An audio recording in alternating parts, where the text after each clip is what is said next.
Good Morning Texas Home and Wealth, sponsored by Rodney Anderson with Supreme Lending.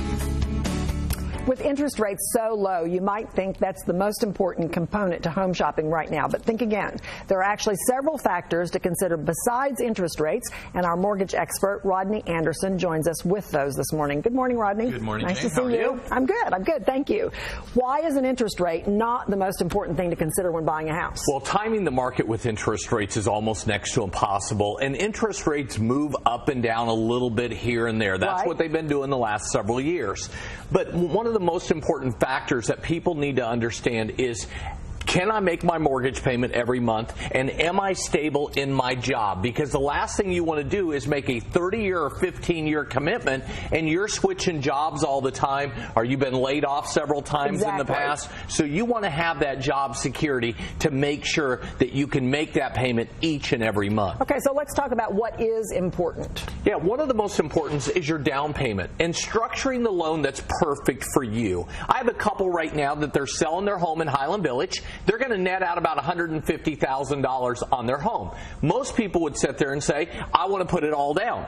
Well, they've got about $80,000 in credit card debt. Ouch. So the first step is, don't worry about putting 20% down. There are loans that are available with 5% down, with 3.5% down, but structure your debt when you're selling and buying. It's one of the most important times to make sure you're on the financial right footing, so when you go to buy that next house, you're not making the mistakes that you are with your current house and racking up your credit card debt. It's an opportunity Absolutely. to rectify a lot of that. It's the redo. Okay.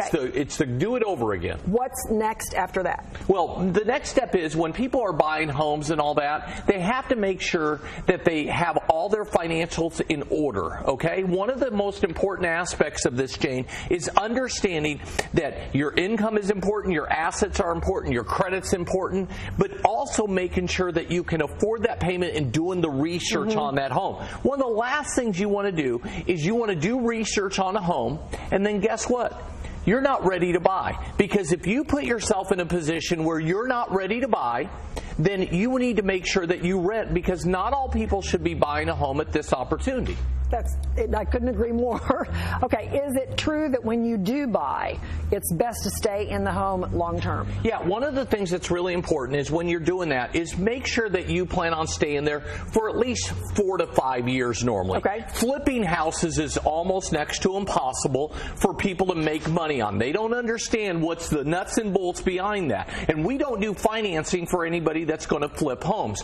Ours are for longer term investments and all that. And so one of the things I tell people, you're going to make money in this real estate market if you keep your home for the 3 to 4 year period of time, but make sure that you know the neighborhoods, make sure that you know everything you're getting into, because, Jane, I see people where they don't even do research. They will research a toaster online.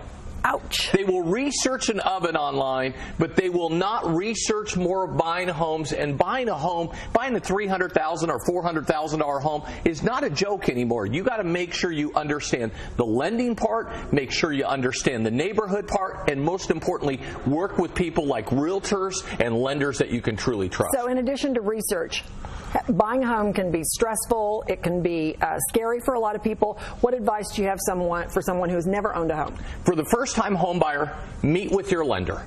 Meet with them up front so you know what your payments are going to be, you know what your closing costs are going to be. You have a choice, so don't put yourself in a stressful situation. Absolutely. Thank you, Rodney. Thanks, Jim. You can give Rodney a call for your refinancing needs. The number to call is 800-EXPRESS, or you can go to rodneyanderson.com. Coming up on